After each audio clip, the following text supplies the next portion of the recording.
ഇപ്പോൾ ഈ വറുത്തതും എണ്ണയിൽ വറുത്തതും പൊരിച്ചതുമായിട്ടുള്ള സാധനങ്ങൾ കഴിച്ച് കഴിഞ്ഞാൽ നമുക്ക് ഭയങ്കര ദാഹം ഉണ്ടാവും. അപ്പോൾ എന്തുകൊണ്ടായിരിക്കും ഈ ദാഹം ഉണ്ടാകുന്നതെന്ന് ഒരിക്കൽ പോലും വെള്ളം കുടിച്ചപ്പോൾ നമ്മളാരും ചിന്തിച്ചിട്ടുണ്ടാവില്ല അല്ലേ? ശരിക്കും ഒരു ഡൈജഷൻ പ്രോസസ്സ് കൃത്യമായിട്ട് മനസ്സിലായാൽ നമുക്ക് മനസ്സിലാവും എങ്ങനെയാണ് ഈ ദാഹം ഉണ്ടാകുന്നത്.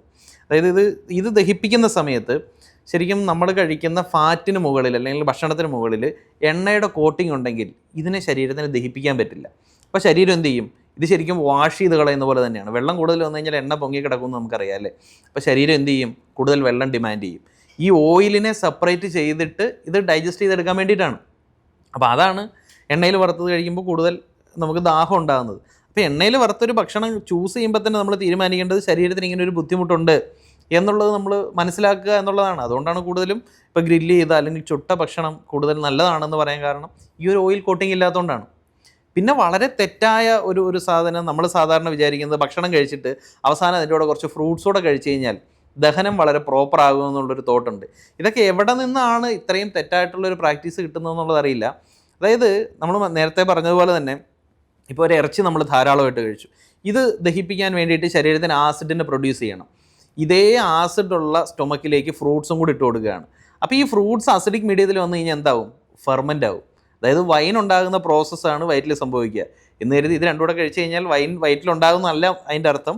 പക്ഷേ ഇത് രണ്ടുകൂടെ കഴിക്കുമ്പോഴത്തേക്കും ഓപ്പോസിറ്റ് നമ്മൾ ഉദ്ദേശിക്കുന്നതിന് നേരെ വിപരീതമായിട്ടുള്ള പ്രോസസ്സാണ് വയറ്റിൽ സംഭവിച്ചുകൊണ്ടിരിക്കുന്നത്. അപ്പോൾ ഇപ്പോൾ മീറ്റ് ആണെങ്കിലും കാർബോഹൈഡ്രേറ്റ് ആണെങ്കിലും അല്ലെങ്കിൽ പ്രോട്ടീൻ ആണെങ്കിലും ഇതിൻ്റെ കൂടെ കഴിക്കാൻ പറ്റുന്നത് ഏറ്റവും നല്ല കോമ്പിനേഷൻ എന്ന് പറയുന്നത് വെജിറ്റബിളാണ്. ഇപ്പോൾ മീറ്റ് കഴിക്കാൻ ഫോറിൻ കൺട്രീസിലൊക്കെ അങ്ങനെയാണ്.